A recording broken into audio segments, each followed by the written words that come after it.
Difficile d'être commissaire européen aux affaires économiques et monétaires en ces temps de crise financière. Joaquín Almunia a la lourde tâche de veiller à la bonne santé de l'euro et de l'économie des 27. Euronews l'a donc rencontré ce mercredi, juste après l'annonce de la baisse des taux directeurs par les banques centrales. Commissaire, bienvenue à Euronews. Muchas gracias por invitarme. Una reacción a la decisión concertada por unos cuantos bancos centrales. 7 banques centrales, dont la BCE et la Fed, ont décidé de baisser leurs taux directeurs. Quel impact cela peut-il avoir dans cette situation de crise sur l'économie en Europe et dans le monde? Financiera para Europa y para el mundo también. D'une part, cela représente un soulagement pour les marchés financiers. J'espère qu'ils vont l'apprécier ainsi. D'autre part, c'est une bonne nouvelle que les banques centrales des principales économies mondiales réagissent de façon coordonnée. C'est un signe positif pour les marchés, ainsi qu'un bon exemple incitant les gouvernements à améliorer leur coordination.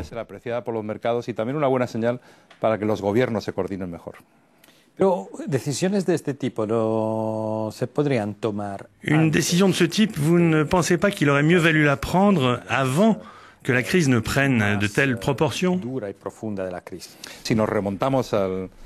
Étudions les raisons qui nous ont amenés à avoir ce trop-plein de liquidités. Les risques ont été sous-estimés et cela a poussé beaucoup d'investisseurs à prendre des risques irraisonnés à cause du bas niveau des taux d'intérêt avant 2007.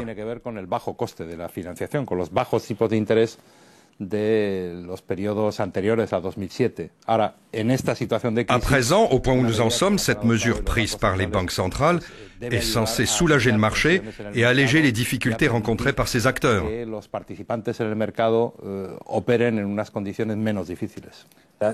Cette baisse des taux est-elle vraiment opportune vu l'état de santé de l'économie mondiale? Dans le contexte actuel, il est essentiel de recapitaliser les établissements financiers. Il faut leur permettre d'avoir suffisamment de capital pour revenir à la normale dans leurs opérations de crédit.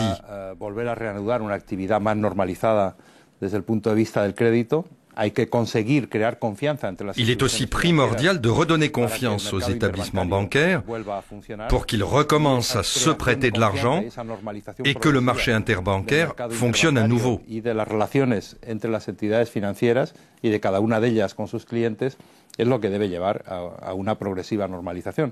Certains ont proposé de recapitaliser les banques en créant un fonds commun au niveau européen. Qu'en pensez-vous? Il y a des propositions pour coordonner l'action des gouvernements européens et pour que chacun crée un fonds dans son propre pays. Nous avons parlé de cette possibilité lors de la dernière réunion des ministres des Finances des 27. Mais personne n'a suggéré de mettre en place un fonds européen. Certains pays font tout de même pression dans ce sens. La proposition des Pays-Bas et d'autres gouvernements a pu être interprétée comme une tentative de créer un fonds centralisé ici à Bruxelles. Mais en réalité, personne n'a fait une telle proposition. La création d'un fonds unique européen n'est donc pas une bonne idée? J'insiste, nous devons être réalistes. L'utopie n'a pas sa place aujourd'hui. La proposition la plus réaliste, c'est que chaque pays mobilise des ressources publiques ou privées.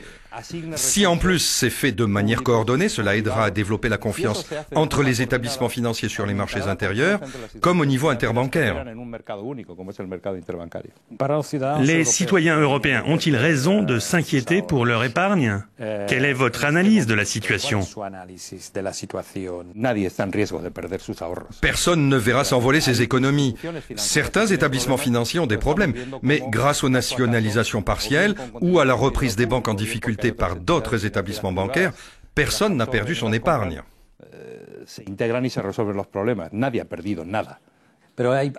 Dispose-t-on d'assez de fonds pour garantir l'intégralité des économies des épargnants dans chaque pays au niveau national? Nous disposons de suffisamment d'instruments pour éviter une crise comme celle de Lehman Brothers aux États-Unis. Nous ne voulons pas et nous n'aurons pas de cas équivalent à celui de Lehman Brothers en Europe. Aucune banque ne fera faillite et ne disparaîtra. Aucune. que caiga en bancarrota y que tenga que desaparecer. No lo va a haber. Pourquoi les marchés tardent-ils à réagir après l'annonce de ces mesures prises par les banques centrales?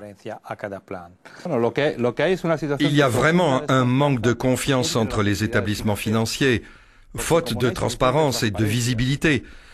Les banques hésitent encore à se prêter de l'argent parce qu'elles ont peur que les autres banques soient dans une situation plus critique que la leur. Parce que les marchés financiers ne fonctionnent que sur la base de la confiance. Pensez-vous que cette crise va diminuer le rôle de la sphère financière à l'avenir? Nous n'avons vraiment pas besoin que les acteurs du monde de la finance perdent le contact avec la réalité, perdent conscience des risques et oublient d'où vient le capital qui leur permet d'effectuer toutes ces opérations. L'injection de liquidités par les États membres pour nationaliser en partie les banques ne risque-t-elle pas de mettre en danger le pacte de stabilité? Le pacte de stabilité fonctionne et continue à fonctionner. Quand il a été réformé en 2005, nous avons inclus des clauses pour permettre une certaine latitude d'action en cas de ralentissement de l'économie. À l'époque, on ne s'attendait pas à vivre une période aussi difficile qu'aujourd'hui. Cette flexibilité va être utile parce que je sais que certains déficits publics vont augmenter. Certains d'ailleurs se sont déjà accrus. Mais je peux vous dire qu'il y a un consensus général sur le besoin de respecter le plus possible les règles budgétaires, les règles de stabilité et de croissance prévues par le pacte. Cela a été redit lors de la dernière réunion des ministres des Finances en début de semaine, comme lors de la rencontre au sommet de Paris, à l'unanimité totale. Muchas gracias, comisario.